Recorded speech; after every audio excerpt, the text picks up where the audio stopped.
તો આજે મારે વાત કરવી હાઈકોર્ટ ઓફ ચુડેલની, કુણગેર ગામની, કે 700 વર્ષ પહેલાની વાત, કુંભારની 7 વર્ષની દીકરીની, કે જે દીકરીનું આંબલીના કાતરા ખાતા પગ લપસવાથી કૂવામાં પડીને મોત નીપજ્યું અને એ દીકરીની આત્મા આંબલી જોડે પટકવા લાગી. થોડા સમય બાદ એ ગામની સીમમાંથી જાન નીકળવા અને એ આંબલીના નીચે શીતળ છાંયડો જોઈને ત્યાં વાહો કરવા અને જાન ત્યાંથી વિસામો કરીને ઘર તરફ પ્રસ્થાન કરે છે. ત્યારે નવવધુ અચાનક હસવા લાગે તો અચાનક રડવા લાગે.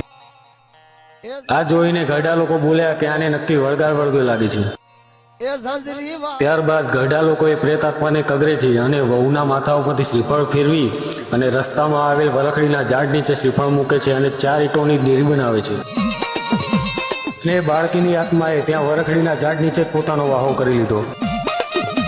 અમુક સમય વીત્યા બાદ એ વરખડીના ઝાડ નીચે આ 7 વર્ષની દીકરીએ એક ગોવાળને પરચો પૂર્યો અને ગોવાળના ઘરે 9 મહિને પારણું બંધાયા બાદ ત્યાં વરખડીના ઝાડ નીચે જઈ માતાજીને કગરીને ચુડેલ માતા નોમ પાડ્યું અને હાલ લોકો દૂર દૂરથી માં ચુડેલ માના દર્શન કરવા માટે આવે છે.